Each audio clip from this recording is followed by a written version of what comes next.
Mike Sullivan. I'm a former IRS agent and teaching instructor. Welcome to my YouTube station. It's great to be back to work. You may want to say, hey, why haven't you been back? With Hurricane Milton came right, eye wall came right over where I live, and I didn't live on the coast. I live in Central Florida, so wow, it's been a rough 3 or 4 days. And the first couple days you say, boy, it's great, not to do work and just cleaning up all the devastation in the neighborhoods and all that stuff. But now I'm back to work and I'm very grateful for it. Anyway, I worked at IRS for a decade. I was the IRS, so the things I tell you are very important. I don't practice at resolution. Being the IRS, I know resolution work and I teach others resolution. I have a very big Facebook group. I've been on the national news many times. So it's important to listen to me and the things I tell you because of the experience that I have.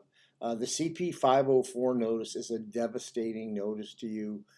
It allows IRS the right to do anything they want once that levy notice is issued. Why? IRS must make a formal demand for the money at some point so they can start taking all their legal action. And this is exactly what IRS is doing. It is the notice that says, hey, we're here. And once they do this, it's your legal notice that you now owe the money. All the others are soft notices, but not anymore. The CP 504 says, boom, this is it. What does the notice actually allow IRS to do?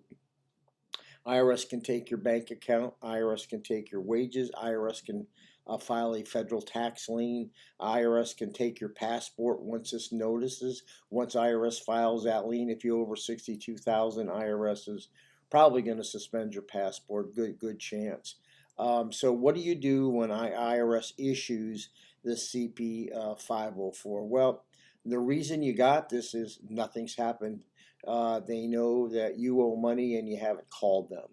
And when I was an agent and I sent out notices, even made field calls to people, and how do I get their attention? Well, what I had to do was send out a bank levy or a wage garnishment or file a lien. All of a sudden, people say, well, why did you do that? Well, this is IRS's wake-up call letter. So what you have to do is one of two things. You either got to pick up the phone yourself or you have to hire somebody to do this.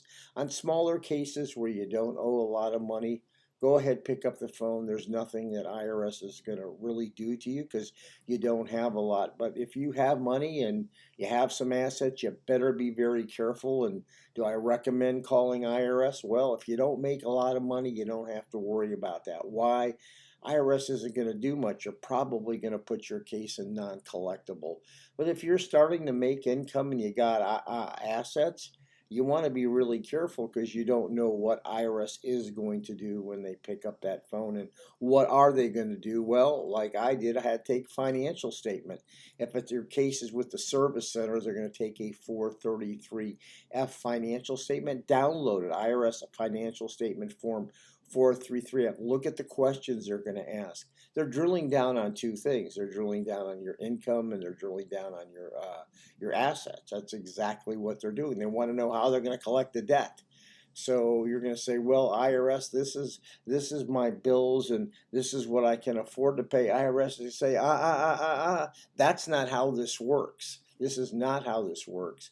You're going to have to follow our rules, and our rules say that we can only allow you so much in expenses, and that's why IRS imparts this national standard expenses. You can go online, Google it, IRS national standard expenses for food and clothing, housing and utilities, car payments, car expenses, and some medical. IRS dictates to you the expenses they're going to allow you, not the ones that you want.